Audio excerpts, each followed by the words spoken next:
All right, today we're gonna do permanent installation on this house. So let's go ahead and just kind of walk through it really quick and see what we get.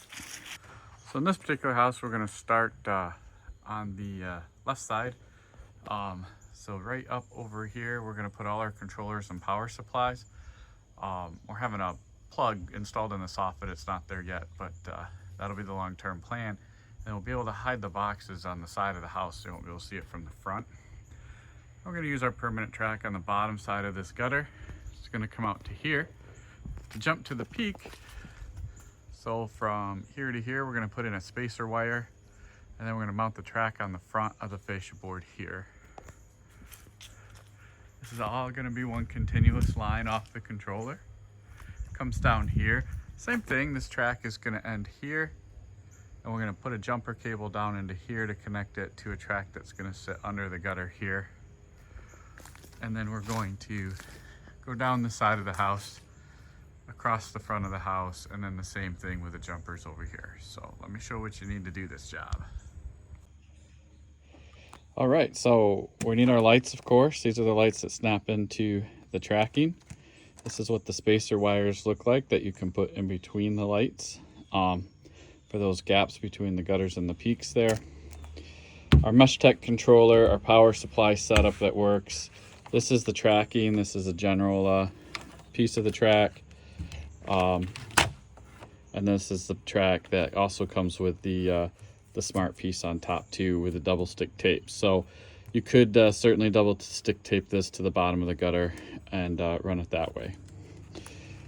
If you're going to use a double stick tape on your install, get some all-purpose cleaner, some towels. You're going to need that.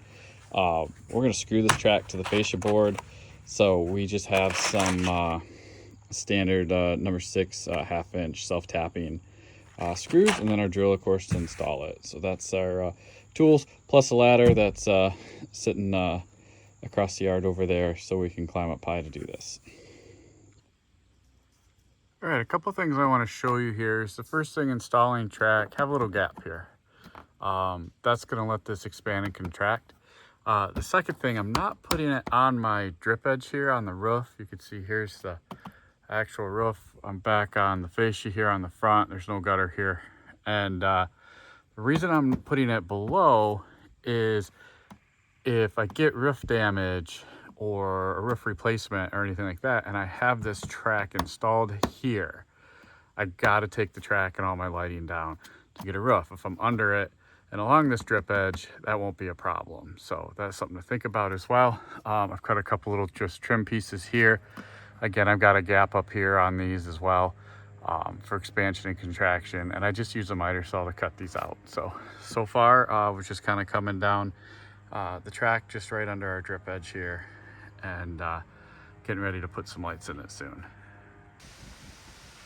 Okay, so one kind of thing you're gonna run into installing the track, as you see, we've started our track here and we run into a downspout. Now our track won't slide behind the downspout in this case. If it did, just run the track behind it, it's totally fine.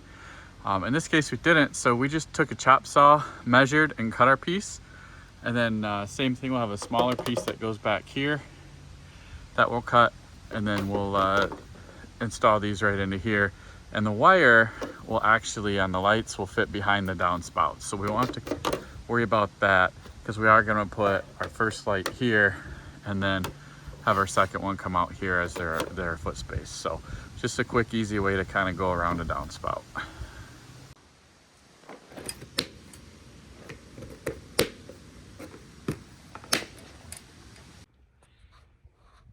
All right, and I just want to show the spacer wire part of this. So we just have a blank wire that just screws into the end of the light. I kind of got it tucked into the track here, and I'll tuck this back into the roof so it doesn't. And it jumps down into here. This is just a 5-foot wire. To do that, I think a 2-footer was just a little bit too short in this case. The other thing I want to show is spacing is kind of important. So from this light to here, I've measured it on all of these end pieces that look so they're all symmetrical. So bring a tape measure with you, make sure that this distance from here to here is the same on all of the gutter spots that like this one down over here and things like that. That way everything looks nice and symmetrical for you. All right, we got everything up and running here. And you can see it looks really good.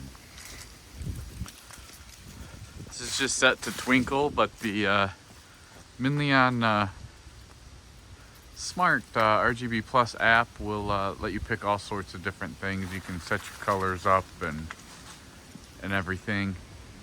All sorts of different effects, so you can have it set up for any holiday that you want.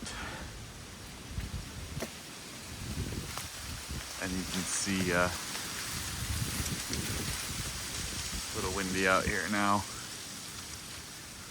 But it's all synced together. This setup off a single controller can control about 200 lights. This is about 100 feet. I think 97 feet is what this is set up here. So pretty nice setup, pretty easy to install. This was probably by myself, probably about 4 hours to get everything done all by myself.